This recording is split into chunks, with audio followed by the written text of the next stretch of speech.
Hey, happy Thursday. It is Thursday and this is Born to Act. I missed last Thursday because my power was out and I was just like, oh my goodness, my power is out. But back. What is this about? Another thing that Myra Cassidy is doing. Well, this is about me actually helping myself as a teaching tool to myself to really talk about theater and to get comfortable with theater. And the reality is I really was born to act. Like, that is what's in my DNA.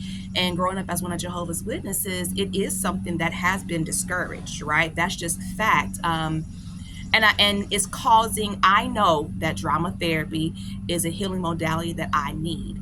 This is something that is lacking in Indianapolis, Indiana. So I'm working to advocate for drama therapists and programs in this space. And also I'm working towards a 2-year plan of being a successful solo performer, and also doing other things to like supplement any of the income if needed in the theater space, like in the programming space. So to do this and do this effectively, I have to completely, this is a religious trauma thing, right? Because I have to unlearn what I've learned, right? And it takes time to unlearn it. Like, I no longer believe that being an actress is sinful, right? But deep down inside, I still think it's still wrong, right? I'm going to read to you a definition. And remember this: the Kingdom Hall, my activities that I participated in as one of Jehovah's Witnesses, always filled the need and always gave me whatever that thing was, the performing thing, everything that acting does for me.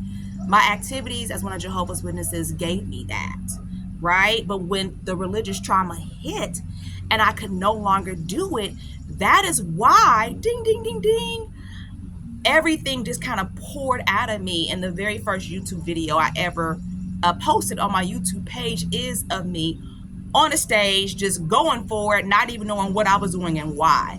So it's me, my body was trying to give that need that was starting to, be a traumatic experience. So I want to read to you.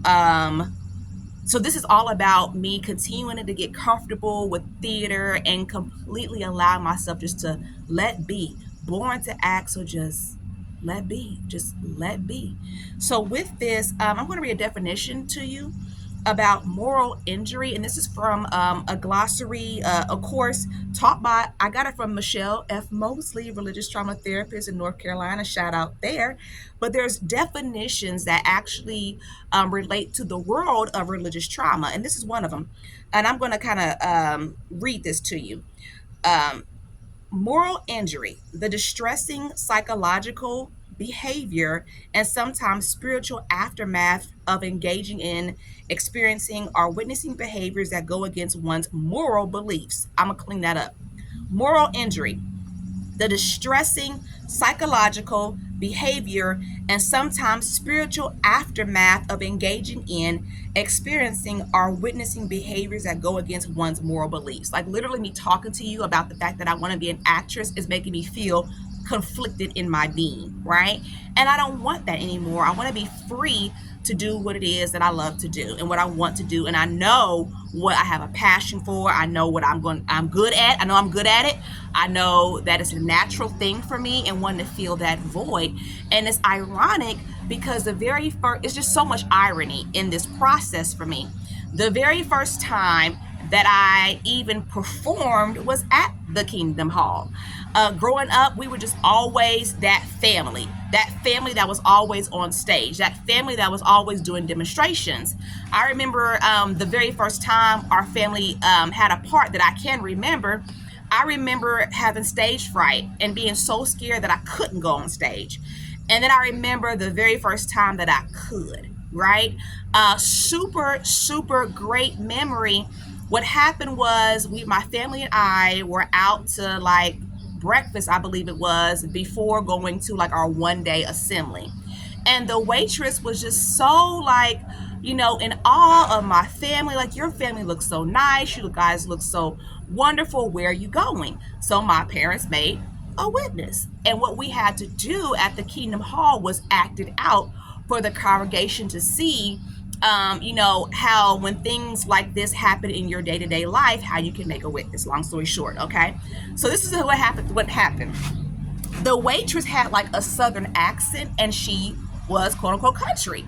So when my family was helping me prepare for this part, I was very, very small.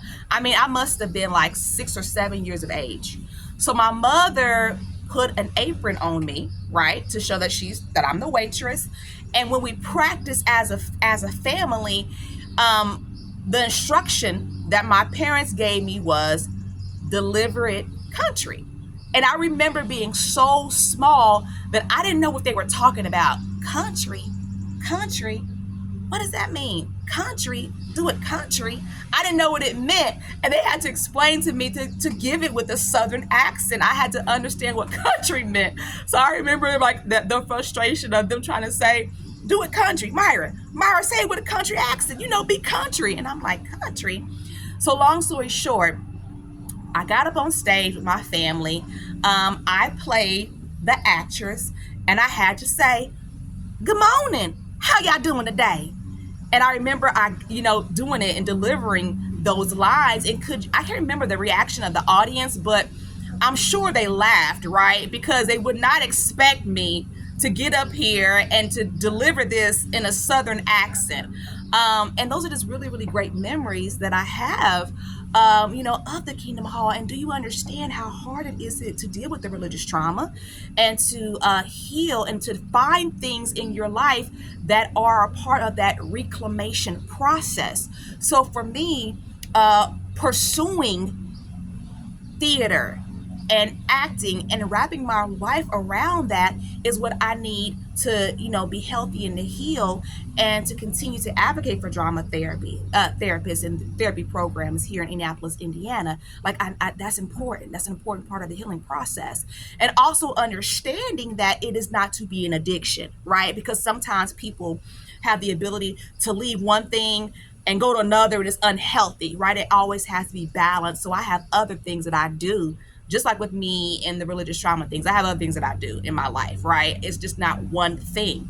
And that's very, very important, to have that. So I know that I'm always going to continue. I didn't do it this year because I'm busy, with my play and all that, but gardening, the joy of just having an organic garden, those things help to bring balance. So definitely that's my video for today.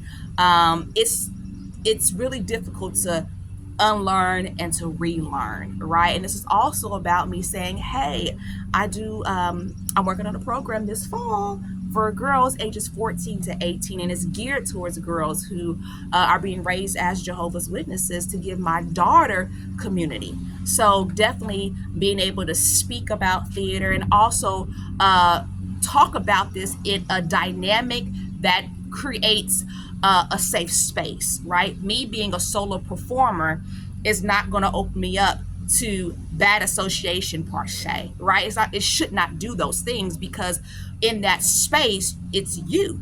And you are learning to build your team, and I'm writing my own content, right? So there's so much control there, and there's so much healthy theater there. So that's what I'm saying. That's what I'm doing. So enough for today. Happy Thursday. And thank you for taking this journey with me.